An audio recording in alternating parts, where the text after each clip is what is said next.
مساء الخير على كل بيشوفوني. انا اسمي دينا ومعاكم في سادس حلقات برنامج شخصيات من زمن فات مع دينا. البرنامج بيتكلم عن اهم الشخصيات الفنية والتاريخية والادبية، شخصيات الزمن الجميل اللي لسه اعمالهم الجميلة عايشة معانا لحد دلوقتي. معظم هذه الشخصيات بدأت حياتها بصعوبة، لكن حفرت اساميها واعمالها الجميلة لسه في قلوبنا ولسه عايشة معانا لحد دلوقتي. لو عجبتكم الحلقة ما تنسوش تدوسوا لايك وتعملوا شير للحلقة. طبعا انا بشكر كل الكومنتس، كل التعليقات وكل الاجابات اللي وصلت لي عن هذه الشخصية اللي هتكلم عنها النهاردة. بشكركم جميعا، وان كانت في هناك اجابات صحيحة وفي اجابات غير صحيحة.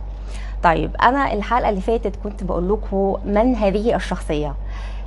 انا بسألكم وهجاوب النهاردة ان شاء الله. كنت بسألكم الحلقة اللي فاتت وهقول لكم عن هذه الشخصية النهاردة.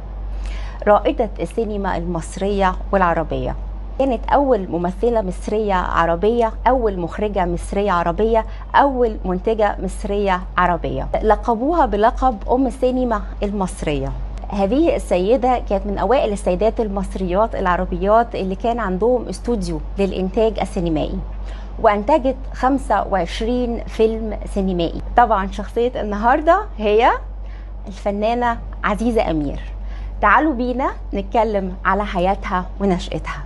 اتولدت الفنانة عزيزة أمير سنة 1901 بمدينة الإسكندرية، وبترجع أصول عائلتها لمدينة دمياط. الفنانة عزيزة أمير اسمها الحقيقي مفيدة محمد غانم. أبوها توفى بعد مولدها بأسبوعين، فوالدتها خدت الطفلة وذهبوا واتجهوا إلى مدينة القاهرة في حي السيدة زينب، واستقروا بحي السيدة زينب في مدينة القاهرة. الفنانة عزيزة أمير علمت نفسها بنفسها الموسيقى، وعلمت نفسها بنفسها اللغة الفرنسية، وما كملتش تعليمها. الفنانة عزيزة أمير ابتدت ان هي تشتغل في الفرق المسرحية زي فرقة نجيب الريحاني وفرقة رمسيس لمؤسسها عملاق المسرح المصري والعربي يوسف بيك وهبي. الفنان يوسف بيك وهبي اكتشفها وأطلق عليها الاسم الفني عزيزة أمير. الفنانة عزيزة أمير تعتبر من أوائل الممثلات المصريات والعربيات، ومن أوائل المخرجات المصريات العربيات، ومن أوائل المنتجات المصريات العربيات. أسست هذه الفنانة الكبيرة سنة 1926 أسست شركة للإنتاج الفني وهي شركة إزيس، وبدأت في قيام عمل أفلام، وكان أول فيلم عملته سنة 1926.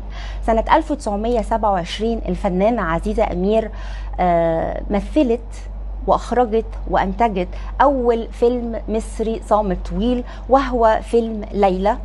الفيلم ده يعتبر من أوائل الأفلام المصرية الصامتة الطويلة، وحضر حفل الافتتاح أمير الشعراء أحمد شوقي اللي قال لها لقد قمت بما عجز عنه الرجال أن يفعلوه. الفنانة عزيزة أمير كانت بتقدم أفلامها في كافة محافظات مصر وفي كافة الأقاليم والربوع المصرية. كانت بتروح الأقاليم وكانت بتروح محافظات مصر عشان تنشر الأفلام السينمائية اللي بتعملها. كانت بتروح محافظات زي محافظة المنصورة، كانت بتروح محافظة بورسعيد والعديد من المحافظات المصرية. الفنانة عزيزة أمير من أوائل الفنانات المصريات العربيات اللي كانت بتهتم وبتدافع عن القضية الفلسطينية. قدمت أفلام عن القضية الفلسطينية زي فيلم فتاة من فلسطين سنة 1948 وفيلم نادية.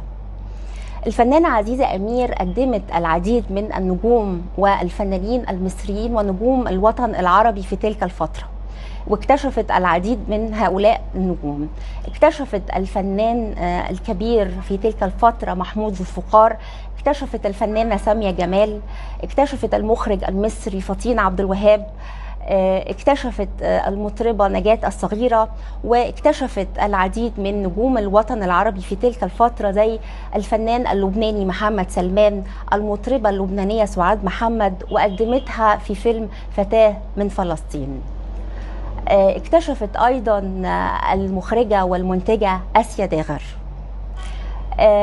أشاد بالفنانة عزيزة أمير أبو الاقتصاد المصري اللي قال لها: لقد حققت يا سيدتي ما لم يستطع الرجال أن يفعلوه.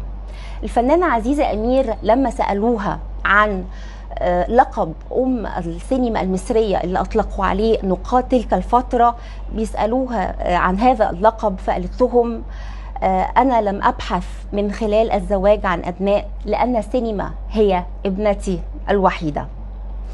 الفنانة عزيزة أمير آخر أفلامها كان آمنت بالله. الفيلم دوت سنة 1952، وكان بطولة الفنان محمود المليجي، الفنانة مديحة يسري، الفنان إسماعيل ياسين، وكان من إخراج الفنان المخرج والممثل محمود الفقار. ده كان آخر أفلامها. وبعد حياة حافلة من العمل والعطاء الفني رحلت الفنانة عزيزة أمير سنة 1952 رحمها الله. أتمنى الحلقة تكون عجبتكم، ولو عجبتكم ما تنسوش تدوسوا لايك وتعملوا شير للحلقة، واشوفكم قريب مع شخصية جديدة من شخصيات من زمن فات مع دينا. سلام.